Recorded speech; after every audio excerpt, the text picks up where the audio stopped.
Welcome to part 2 of the build, where we'll have the final assembly and completion of your Rey lightsaber.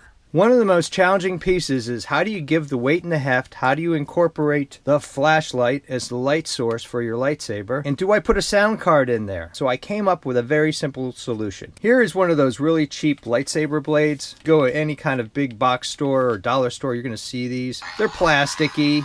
What I did is I hacked this so that I could put it in here and get the lightsaber sound. I took this handle. You're able to deconstruct. You take out all the light. You can cut that off. But here you have the sound card / vibration card. When you open this up, you get something like this. And here's the batteries. Take the batteries out. Here's the speaker system in this side. And here you can see the card. I took all those screws out so I could show you the gut of the goodness here. So here's your speaker and the holes for the speaker. Here's some lines here, and I did some experimentation, and these are all the lines that went to the series of LEDs. Here's the little on-off switch, and here's the little component. When you hit the frame, that's what makes the sounds go off. So it's a real simple circuit board, and I'm talking $3 for this entire setup. When you cut this down, you have to be very careful that you don't cut the battery component here or this card. Coping saw or a hacksaw and a little bit of carefulness, you can get everything you need into the component so that you can slide it into the lightsaber hilt. Here we go, all back together again. Okay, so you got the sound. That's kind of nice. And then when you put it in this tube, you're going to get all the sounds. Now, the challenge is, how do you mount this in here, and how do you turn it on? Well, that's why I kept the battery cover on there. Keep it all contained. A little piece of magic without electronic knowledge whatsoever can give you the essential piece that goes inside the lightsaber. One of the other challenges was how to mount this thing inside the cylinder. I was thinking about doing that this way, but ultimately I ended up going like this because I used a 1/2 inch PVC coupler, cut it down. I made a little groove here so that the holes to the speakers would be good. I'm going to glue that in place, and then this also allows me to, when I slide the light in there for when I want the lightsaber, it mounts perfectly into there, and that's just about the length I want it. I like the fact I can just throw that in there, put the blade on top, and it just kind of stays in place. And this light really works out well. I did it on trick-or-treating with my other blade, and boy, I was really amazed at how bright this light is. It's just as good as any LED band, and once again, $2-3 solution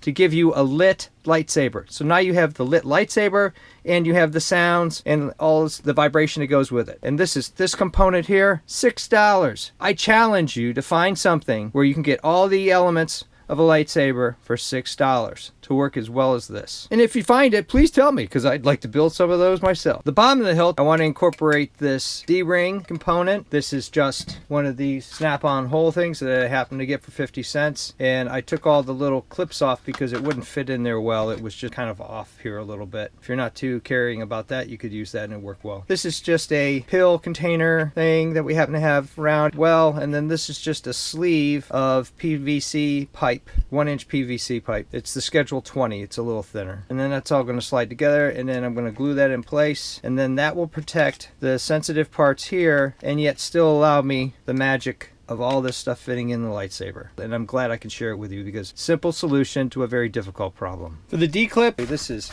some wire that I happen to have on hand that's got a little bit of thickness to it. Bent that around. PVC pipe, got the general curve on it. This is just an old metal strap I had, scrap of, and then I used a paint stirrer for the thickness and used a silver marker to paint this out. So it's kind of got a rugged, rough look, but this also allows this to freely, and then I'm going to offset it enough so that I can ensure that I can clear this, and then drill a couple holes, and I might use actual nuts and bolts. I know everybody doesn't have a pop rivet gun. It's just in the spirit of making this the easiest build that you can. Most people won't notice the difference. For these screws, I'm using a number 8 32 5/8 inch long screw. I'm going to cut that down even further. This hole is a 5/32 inch hole. So I'm using the screws themselves, and I'm moving around so that I can make some scratches on the cap so I'll know where to drill the hole. There you go. You can barely see it, but that's enough for me to figure it out. Here's the finished D-ring back end. I filed the Phillips head down a little bit to give it a little lower profile. So I have all of these cut and drilled. I'm using a 1/8 inch drill because that's what the rivets are. I'm using rivets because I have them, but you could easily use screws and be the same thing. And then I just cut these with an X-Acto knife. So I'm going to glue them in place using this pattern. I've actually marked some black lines as guides, and then the holes will be guides. And I want to put on this because it's a tight slide, and that's already in place. All right, so I have most of the grips on. I've tried the rapid fuse glue, and that's worked. But once you got it in place, it's not going anywhere. But then you have to do cleanup right here. I also tried high-quality double-sided tape, and you can't tell the difference between the double-sided tape, except for it's a little loose on this end, and so it buckles up. You can see it a little bit. So I might have to touch that with a little bit of super glue. This cutout here is pretty important. It's got to be big enough so that you can get the rivet head in there. If you're going to do the screw option, then it's simpler and you can actually make it smaller. But to get the rivet head in and get that done well, you can see the rivets on the inside. You know, that's a factor. And that's very nerve-wracking. So one more to go on this, and then handles will be done. That's the hardest part. Now I'm going to file these down so that I can fit this piece in here, because right now this sound thing doesn't fit in there. So I filed it down, and on my prototype I filed it down a good bit, and it's on there pretty solid. You know, a combination, you could use the double-sided tape or the super glue. I know a lot of times the builds use double-sided tape, and that's fine, but I really like the feel of that. I think this is going to come together as soon as this hard part is over. If you're doing the double stick tape option, you just take off a length of the double stick tape, you fold it down in here like this, right along the groove, just a little bit on that end so it doesn't show, and then just take a straight cutter and trim it off right to the side. Make a hole for your rivet, place your rivet in, do a little bit of checking to see it's going to be good, pull the tape, and then put it in place. Two of the pieces that are incredibly hard to get right is this little piece here and the button on the other side. Now this is obviously not finished, but let me tell you a couple things about that. Okay, so basically took this connector, RG59 or G6, you cut it here, you cut this lip off here, and you're left with this. You can also, that's kind of rough. For this I had to auger it out, and it's more shallow profile, so there you go. This one is going to be for the button, so I'm going to have to clean that out a little bit too. But I'm going to leave more of a lip here because I want to use it as a structural piece. See that gap in there and that hole? It's going to come down in here. Making a hole in a very complex surface. So I just used a drill. You can see I like dinged it here a little bit. A little rough. I got some of these titanium nitride high-speed steel step drills. And I tell you what, these are under $10 and they are incredible. If you're a builder, a maker, you really need to get some of these things. They go in a regular hand drill. You can see right there. You start out with this one and you groove the hole, and then you move it up to here.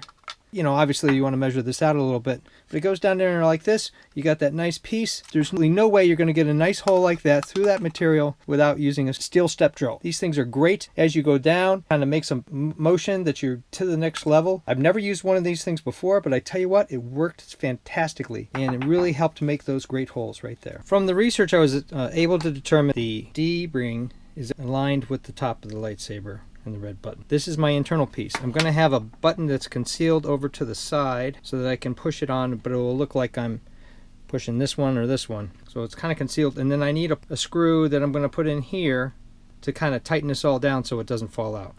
Probably wouldn't. This is a pretty good friction fit, but I just want to make absolutely sure. I don't know if you can see, but I actually filed down all the little nubs on the rivets so that I can easily slide this in. Like that. On this, I super glued this in place, and that's going to be where the flashlight goes. And then I super glued this ring. Now that I know where all the mounts are going to be in the right places, I'm just going to put this together and offset a little bit to protect the wiring. Again, I can take this out, replace the batteries. Crazy glued this cap on here, so that's all one solid unit. I'm going to actually drill the hole here for the access to this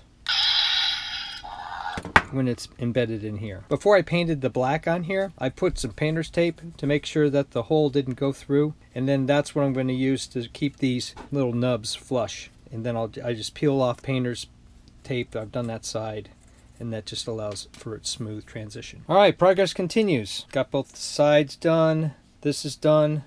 got my little windows. Really like this way. I really think that the glue is the best way. I tried to do some double stick tape. It just wasn't working out too well. Just have to make sure that you're a little clean on it. And now for the eyes. For the red eye, I hollowed out the RG59 just like I did for the lens.